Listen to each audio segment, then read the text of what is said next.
আজও সিআইডি দফতরে হাজিরা অভিষেকের পিএ। পরপর 5 দিন সুমিত রায়কে জিজ্ঞাসাবাদ সিআইডির। শালবনী জমি দুর্নীতি মামলাতেই আজ ফের তলব। আর সোমবার ডেবরা চাকরি দুর্নীতি মামলায় জিজ্ঞাসাবাদ হয়েছে, আর বাকি 4 দিন শালবনী জমি দুর্নীতি মামলায় জিজ্ঞাসাবাদ। অনুপ রয়েছে সঙ্গে, আরো জানাবে। অনুপ, 14ই আগস্ট পর্যন্ত অন্তর্বর্তীকালীন রক্ষা কবচ রয়েছে সুপ্রিম কোর্টের সুমিত রায়ের কাছে। এর মধ্যে লাগাতার 5 দিন সিআইডি জিজ্ঞাসাবাদ করছে। আজকেও শালবনী জমি দুর্নীতি মামলায় জিজ্ঞাসাবাদে কি উঠে আসছে কিছু জানা যাচ্ছে?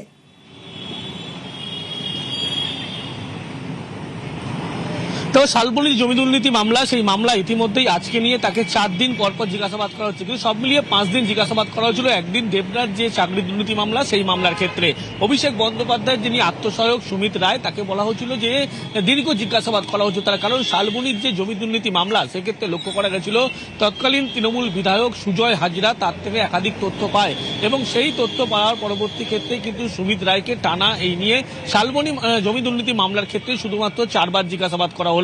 এবং দীর্ঘ এই জিজ্ঞাসাবাদ কিন্তু গতকালও যেমন করা হয়েছিল, এবং সেক্ষেত্রে একাধিক তথ্য জানার জন্য তাকে দফায় দফায় জিজ্ঞাসাবাদ করা হচ্ছে।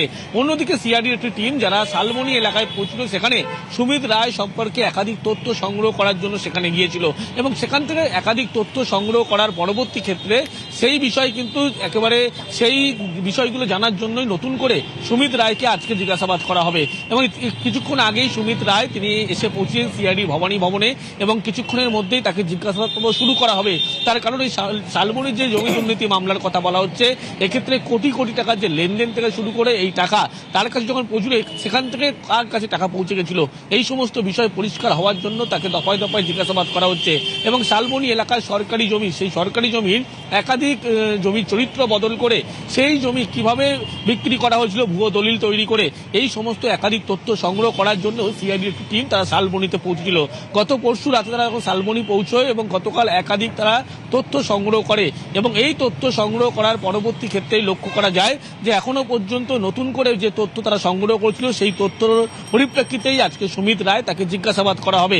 এবং টানা 5 দিন তাকে জিজ্ঞাসাবাদের জন্য পরপর ভবানী ভবনে ডাকা হলো, এবং 14ই আগস্ট পর্যন্ত তার আগাম যে একেবারে রক্ষা কবচ, সেই রক্ষা কবচ সুপ্রিম কোর্টে রয়েছে। এবং দেখা যায় সুমিত রায় তাকে বারবার যখন জিজ্ঞাসাবাদ করা হচ্ছে, যে প্রশ্নের উত্তরগুলো সিআইডির পক্ষ থেকে তার কাছ থেকে জানার চেষ্টা করা হচ্ছে। নজর থাকবে, অনুপ সঙ্গে থাকো।